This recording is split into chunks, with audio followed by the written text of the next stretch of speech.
임플란트 하신 분들이 임플란트 크라운이 빠져서 오시는 분들이 있다고 들었거든요. 네, 오셔서 엄청 혼내시죠, 저를. 1년밖에 안 됐는데 왜 이러냐, 3년밖에 안 됐는데 왜 이러냐 혼내고 가시죠. 안녕하세요, 서지영 안교입니다.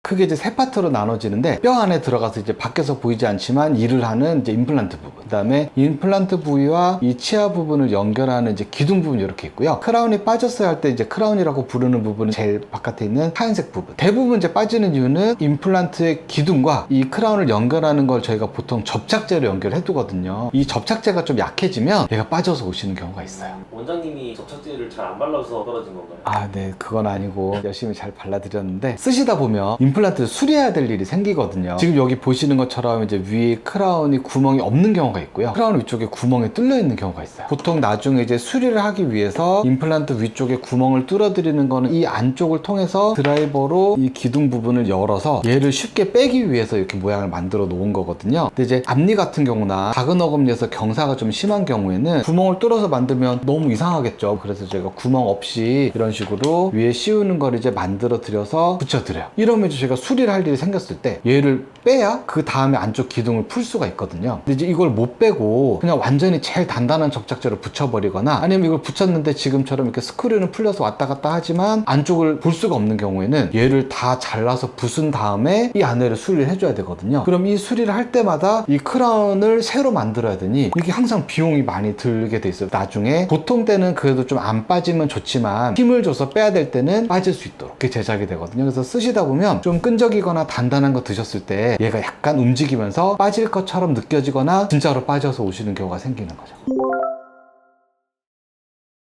오셔서 안쪽 깨끗하게 청소해드리고, 오신 김에 요 안에 연결 나사가 있는데 이것도 한번 풀어서 얘를 새 걸로 다 바꿔드리고요, 안쪽도 청소해드리고 잇몸도 봐드리고 여기 안에 남아있던 접착제도 제거해서 나사를 새 걸로 바꿔서 넣어드리고 다시 원래대로 붙여드리죠. 기둥만 멀쩡하고 임플란트 괜찮고 크라운만 잘 갖고 오시면 한 5분 안에 다시 붙여드리니까 너무 걱정 안 하셔도 돼요.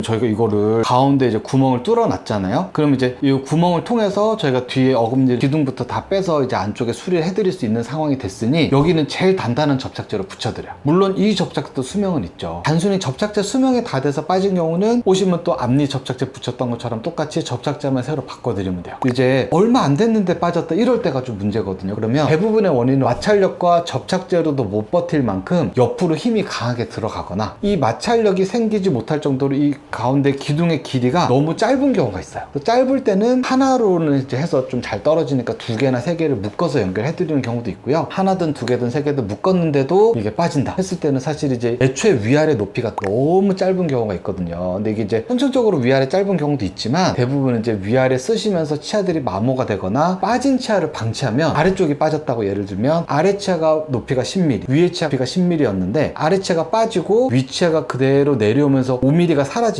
위에 5mm 뿌리가 그냥 전체적으로 내렸으면 여기는 20mm가 동일해야 되는데 10mm가 내려오면서 잇몸이 같이 내려와요. 그래서 전체 길이가 15mm로 바뀐 거죠. 이제 위에 치아 모양을 만들어서 어느 정도 유지가 나오려면 잇몸 위로 최소한 한 6mm 정도는 높이가 필요하거든요. 근데 그 높이가 이제 충족이 안 되면 이게 자꾸 빠지는 거죠. 크라운도 빠질 수 있고 임플란트의 크라운도 빠질 수 있고요. 근데 이제 일반 크라운이 빠지는 경우는 저희가 잇몸 뼈를 깎아내거나 잘라 올려서 높이를 또 회복을 하는 경우가 있고요, 임플란트가 그렇게 높이가 안 나온다 그래서 빠지는 경우에는 이 임플란트와 기둥을 일체형으로 만드는 경우도 있어요. 그래서 위에 나사만 조여서 고정할 수 있게. 그러면은 왜 모든 임플란트를 이렇게 만들지 않고 구멍을 뚫어서 뭐 어떤 거는 밖에서 붙이고 왜 어떤 거는 부항내에서 붙이냐면, 일체형으로 돼서 그렇게 잠궜다 풀었다 하는 경우에는 이걸 맞추고 모양을 만들어 드릴 때 시간이 너무 많이 걸려요. 사실 단점이 좀 더 많거든요. 그래서 일반적으로는 이제 분리를 할 수 있는 3피스로 이제 제작을 하고, 만약에 높이가 너무 안 나오는 경우에는 어쩔 수 없이 기둥과 크라운을 연결해서 일체형으로 제작을 해오는 거죠.